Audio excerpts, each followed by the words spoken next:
Welcome to Influential Entrepreneurs, bringing you interviews with elite business leaders and experts, sharing tips and strategies for elevating your business to the next level. Here's your host, Mike Saunders.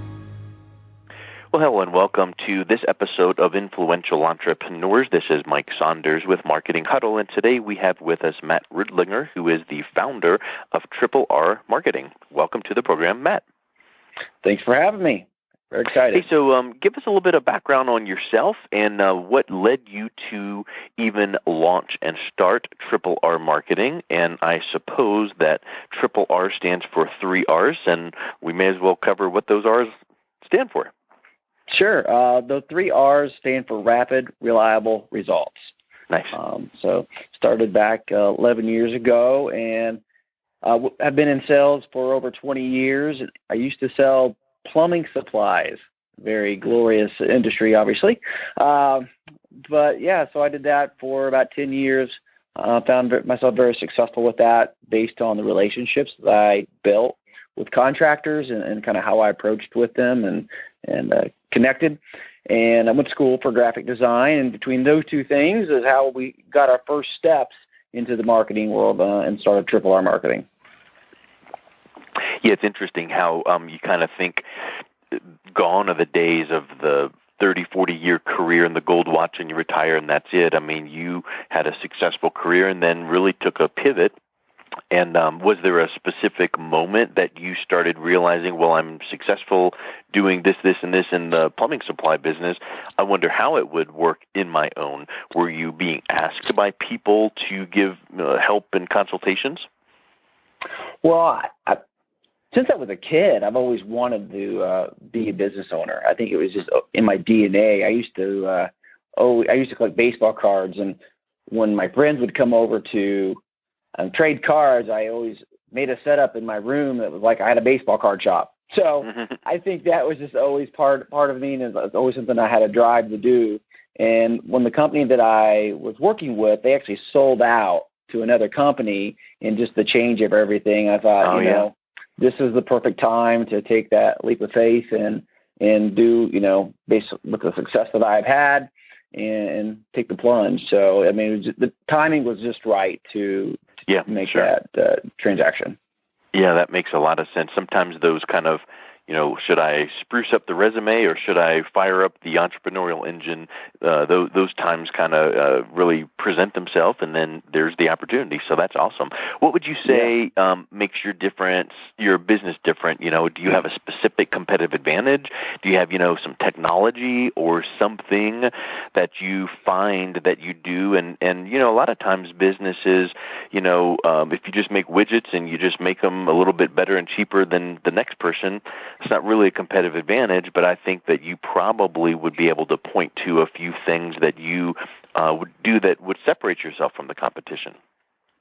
Sure. We do those things, like you said, we do web design, and we do promotional products and social media marketing. But our advantage is that we really understand and help clients understand kind of what we're talking about here today is customer experience. And I know everybody, customer experience is the big hype word today, and in all the marketing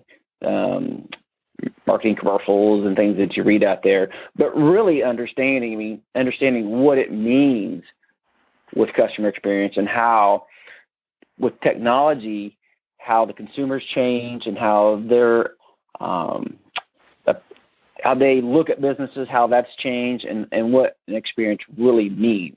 So that's a really a difference that we provide with the businesses that we work with. Yeah, I think that's a really good one, because too many people can say, I do social media, I do SEO, I do, whatever the case is. Well, so does everybody and their brother and their cousin from India that calls all the companies. But what exactly, if you can delve deep into and say, have you ever thought about how your customers experience your brand? And now all of a sudden maybe that business is gone, what do you mean experience? And I think that too many people think, well, we've got great customer service. We send out a thank you note and a yearly whatever. And I would submit to you that the customer experience is very similar to probably a book you've read too, which is ZMOT, Zero Moment of Truth, where basically, people are coming to your brand way more educated about you and your business and your offerings than what they used to. It used to be, they just say, yep, what do you have? And they make a decision, yes or no. Well, now they're educated. So what would you say are some of the things that are, really, really connection with the brand that a company needs to keep in mind to kind of set the stage for that customer experience? Right. The customer is already 80% into the buying process more than likely when they make that call to you. They already know what they're going to do. So I'll tell you a really quick story. We also now own, as of January of last year, of 16, we also own a caramel making business. And you're saying, Matt, what does that have to do with marketing? So for years, we always sent our customers caramels on their birthdays, just to say happy birthday, we're thinking of you. Done that for years. And I could show you hundreds of messages that we've got and phone calls and stuff like that, thanking us for thinking to them on their birthday. It was a really great way to, build our relationship with our customers. And so the lady that we worked with, we had a really good system that we worked with, that we did with her on how to make this work really well. So she's also a family friend, but she came to me and said, I'm closing the doors. And so I freaked out and bought like 25 pounds of caramels from her to kind of get by. And so then I took what, I knew what we did, and I reached out to other businesses to try to get that same workflow, that same experience as far as to make my life easy and to make this work. And I couldn't find any business to really do what we did, okay?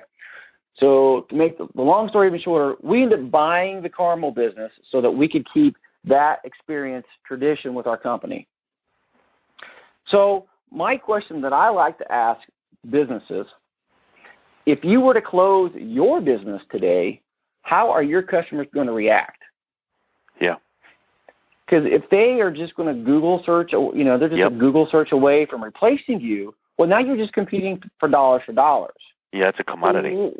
What is the difference? What is it that you are providing to your customers that is not just, like you said, a commodity or just easy to replace? It's got to be deeper. And with, obviously with the technology, and there's so much out there, that's where the experience, in creating those relationships are more important now than they ever have been. It's kind of like going back to the old school, the good old handshake and things like that. That is becoming more relevant today than it ever had, than it has in the last 10 years, just because of the change. And more businesses now are coming out more than ever, with the technology. So, that's the focus that we try to bring. We try to educate and bring to the market. Yeah, I think that's an interesting observation, because with as much technology as we have, we're looking for the next best thing that'll do some task quicker, faster, cleaner.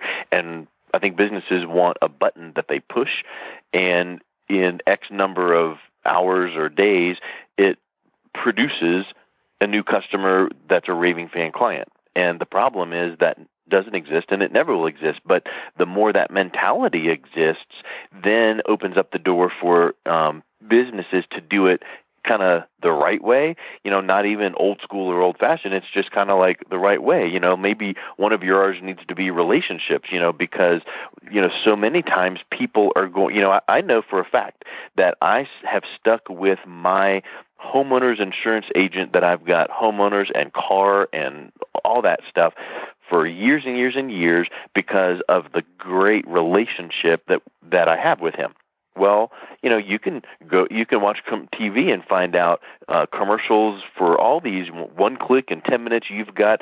And yeah, I've checked, a couple times over the years, but it was within, dollars where it's like it's not worth messing with the relationship. So too many times, in fact, literally just today I was on Facebook and I saw this person that says, if I can get 25 yeses to this post, I will give you this app that I use that generates clients for me every single month, right? And all these people, yes. And he goes, it's the phone. pick up the dumb phone, call your customers, call your clients, develop your rapport, your relationship, and get off of Facebook. And people were like, oh, my word, yeah, that's true. And so I think too many people rely and hide behind that technology, and they don't do those kinds of things. So what do you find then is a way to encourage your clients to make sure that they're doing kind of those extra things, because you as a service provider cannot do those types of things for the client. There's certain things you can do in digital marketing and social media, all these things for the client, but there comes a point where that business owner needs to do those things because they're the face of the brand. Well, and that's the biggest challenge, I think, that a lot of businesses face, because we're in this area where we got to data mine everything and every little thing somebody does. Well, and then we get into all this automation, I'm going to start automation emails, for the funneling and all this. I mean, you see this a lot. I mean, businesses there's a lot out there, but there's no personality behind it. There's no, and there's no empathy behind it. So, that's the challenge, is really to, go to a business and understand the empathy of your client, and then how can you personally reach out to that person during the lowest part of the journey and make it a great experience. There's so many examples out there, but how can you separate yourself? Another quick story. There's a there's an auto dealership down in Texas that we talk about in our launch seminar, and their promise is to get you in and out in an hour. And I know a couple of people that have drove from Indiana down to Texas to get their car there.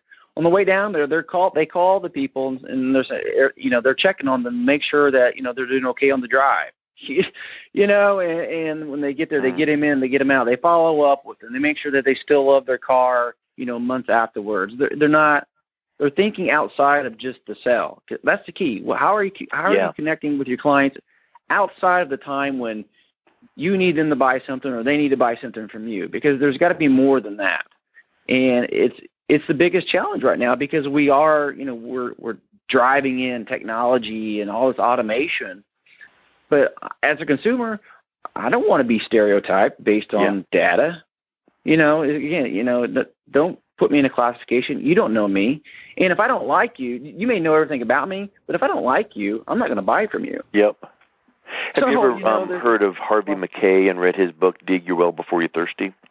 Yes.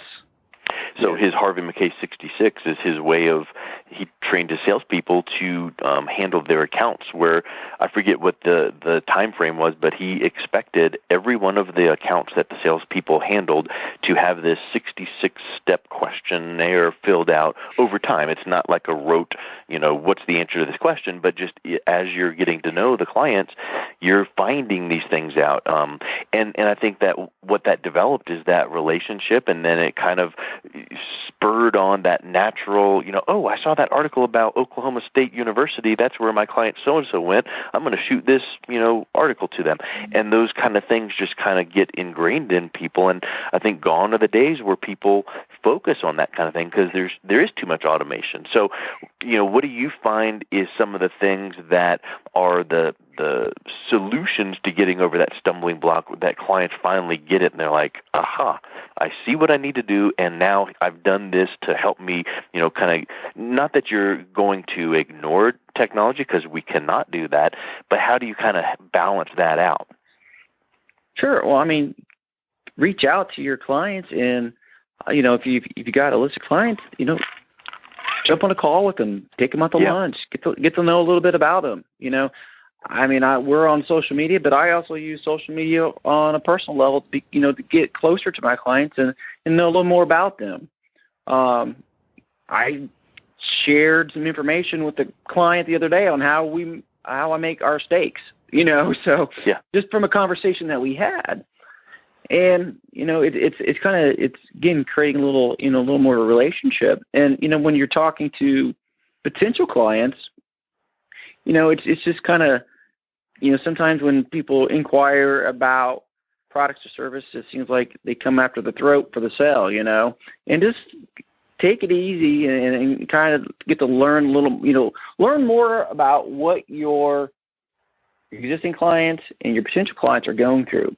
I was talking to a guy named Martin Brosman. I don't know if you've ever heard of him, a couple weeks ago, and he was telling me a story about a guy that went around and he carried a $100 bill, and he took it around and he spoke to salespeople, sales personnel in companies, and he held up the $100 bill and he would say, "I'll give this to anybody who can talk about their clients, talk about their clients and things that they like and on a personal level for 10 minutes." He's been carrying that $100 bill around for years because nobody knows that much about their clients. And so, that's kind of, and once you start doing that more, you learn more about your clients, you'll find out that, many times there's a lot of similarities.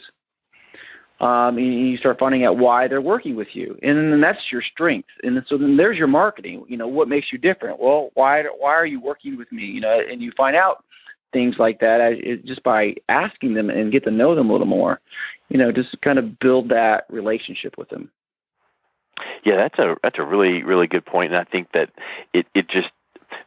it feels so hard to do, but I think that if people can finally realize that now is one of the best times in time to do it, given the fact that everyone else is swimming upstream this way with technology, and you can keep that technology, but what's going to help you stand out is by doing some of those other things, because I think that your competitors aren't picking up the phone and having a conversation or sending a personalized box of caramels on a birthday or taking people to lunch. So I think those are the things that, and it's almost like the first time you do it, you need to kind of warn the client and go, "Hey, just by the way, I just want to just hang out. There's nothing to sell. I don't have anything to kind of go over. I just thought we'd want to, grab a coffee together." And because I think that almost in that meeting, they're kind of, just kind of sitting back waiting for what's he got, what are they going to mention. But I think when they then realize that, oh, that's kind of fun, and hey, thanks so much,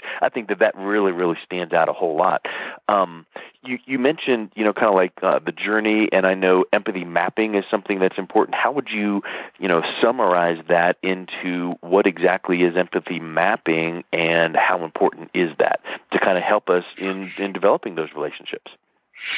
Yeah, when you're looking to do the mapping, I would bring your customers, if you get a few of them on board, to go through the process. And when we go through buying anything or looking for a product or service, there's a lot of, I like to call them touch points that we go through, and everything's emotional. Some things are frustrating, some things are easy, some things are happy. And so we like to use the smiley face and the frown face, just to make it very simple. And, think about your customer. What are the steps that they have to go through to find the solutions that they're looking for with your product or your service, that's in your industry? And there's always that moment that's frustrating, for when you're looking for something. And if you can pinpoint that and make that an experience by making it easier, there's your moment of separation from the competition. The mapping can be simple. You could lock it down to generalizing steps, or I've seen them where they've had 100 touch points. So it just depends. You can start easy and go, extravagant. There's no right or wrong way exactly to do it, but the thing is to start and expand from it. Get a hold of your clients. We talk about the car buying business a lot because there's just so many. It's so emotional, and from searching for a vehicle to finding the vehicle to going to the dealership to test driving to finding out what your trade-in value is to going to the finding your credit score and waiting for the car, driving off in the car. Do you love the car? So there's so many touch points, ways that you can look at it. And obviously the lowest is when you're trying to find out what your value of your car is, right? And the financing. Mm-hmm. Those are some of the lower points. So we go back to that example of the company down in Texas. they have it to where you can take selfies of your car and you send it to them, and unless you bring in something that's totally off what you've sent to them, they'll tell you what your car value is. And the pricing online is what it is what it is. So you know what the value of your car is. You see what the prices are. It makes it takes that low point that everybody hates with dealing with, negotiating the price and figuring out what your car value is. They've taken those pain points and made it a enjoyable experience. And so you can take that example and apply that to any industry, finding out what it is in your industry that people really, dislike the process or, however the function is, whatever, and make it better. Make an experience for the user. And that's kind of how you really start separating to yourself the people who don't know who you are. And you take that as your marketing piece, to promote. Yeah, it's interesting you said that, and it reminded me of, again, it's kind of interesting how we're talking about these topics, and this is now the second time that today I've had something come up that related to something you said. So, you're just spot on with relevance. But today, Seth Godin, the great marketing mind, in his blog, blogged this topic that says fixing the buffet line. And he says, watching people waiting to go through the buffet line, find a spot where the line slows down and where there's a gap between one person and the next. That's the spot that needs attention. Add a few spoons, pre-portion the item, remove a step. Schedule how people enter the line. By managing the flow, you'll relax the participants and eliminate rush times. Pull the table away from the wall so people can go on either side, and giving your throughput a chance to practically double. So I think that right there is a wonderful example of what you just said, which is whatever it is, buffet line, car, buying experience, or your widgets that you make, product or service, what is every single step? It's almost like you want to put your mom, grandma, mother, or wife or husband through your process and go, I want you to pick it apart. Just let us know every single step what were you feeling when you went through this? Let us know what. And then now at that point, you can go, you know what? From the outside looking in, we could probably do it this way. And you were confused at why we were asking these questions and why this came back to you at this point. Yeah, that's a good point. I wonder if we can simplify. And I think that's a big, big piece of it is in web design, you want to get someone to that buy cart button and where they're clicking to pay now in as few of clicks as possible. Well, same with our products or services. So I think if we can just be more aware and watch for things, like how can we do things more efficiently in any area, personal, business, and customer experience, I think that pays a lot of dividends. And do you agree with this, or what are your thoughts on this? When you do solicit the input from some of your clients and ask their opinion, hey, you know what, thank you for your business. It's so wonderful. We're doing a little research project.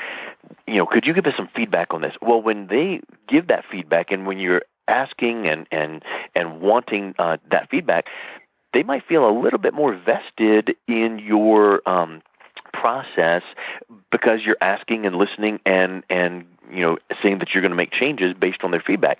Do you find that's a whole lot, maybe a little bit more of a solid step in deepening that relationship than just thank you for your business and, here's a thank you note?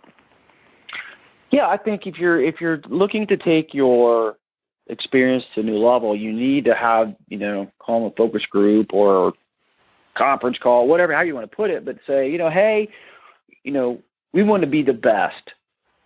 And so we would love your input, and it's not a one-time thing. Every 3 months, every 6 months, we just would like to jump on a call. What are we doing right? What are we doing wrong? We want your feedback. And yes, they're going to feel vested because you asked me the question when we first started, what makes us different? And really, it doesn't matter what we say as businesses, what makes us different. It's what the customers say makes us different. Yeah. And so, having these feedbacks on a constant base, maybe it could shift. You're talking about today, we talk about, we talk about experience. Well, maybe a customer say there's something else that we're doing different that we can grow off of. So, keeping them involved is definitely important. And yes, they're going to feel vested, and you want to make sure you keep that communication open. Also, that you want the good and the bad, because I know a lot of times, and another thing is, don't use technology. Don't send them a link to your Survey Monkey and say, we want your feedback, and think that that's going to accomplish this deepening of the relationship and customer experience, because that's just defaulting back to technology. So these things, could be used, so if it's kind of a lengthier, but maybe you preface that with a phone call to them to go, hey, wanted to ask your opinion, and you kind of have a quick conversation, and then you can point them to that technology. So again, I feel like there's a need for creating that balance and being able to, use both that personal contact as well as the technology. Absolutely. We're all for tech. We're doing the newsletter. We build the sites, and we've got apps and all that good stuff. But, there's a really interesting study. And, if you talk about the younger generations with the Millennials and the X, and we just did a seminar for the Festival Association in Indiana. And so the events are growing, like you have all these wine festivals and food festivals and beer festivals. And, it's like a huge industry that's bursting, right? And the reason why that, and I think you can relate the two together as far as relationship. But the reason why the industry is growing is that, we're always connected to technology. When I got my license, I ran down to the driver, to get my driver's license, right? Because I wanted to hang out with my friends. Well, yeah. The younger generation, they're connected all the time. And so they like these, they're connected to technology all the time. That they want. I got two teenage daughters, and when they turn 16, they could care less about going to get their license. Okay, because they're connected with their friends all the time. Yeah. But so these festivals are growing though, because these generations, they want an excuse to get together, and get to meet other people and hang out. Because it's different. Because they're always connected, and I think businesses can learn from that as well, because sometimes you've got to get a reason to get to know the client more than just an email. And, like you said, sending the survey and just, send them a link to the website. I think we're so bound by technology and we're so addicted to it that when we break that to some degree and create that a little more personal connection, it separates us farther than we think, from competition. Mm-hmm. So I know I kind of went to the left wing there just a little bit, but I think there's a lot there that are similar. There's a lot of similarities, just based with technology and relationship building. Yeah, I agree 1,000%. Love it. You're spot on. And so let's wrap up with what's the best way that people can reach out, learn more about Triple R marketing, and maybe learn a little bit more about how you can help them integrate their customer and clients' experiences at a higher level. They can find us on the web, triplrmarketing.com.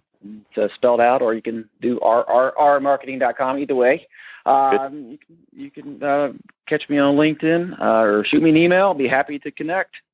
It's Excellent. Matt at Triple R Marketing. Super. Well, Matt, thank you so much for your time. It was wonderful getting to know you and talking about these great topics. Thank you very much. Enjoyed being on the show. You've been listening to Influential Entrepreneurs with Mike Saunders. To learn more about the resources mentioned on today's show or listen to past episodes, visit www.influentialentrepreneursradio.com.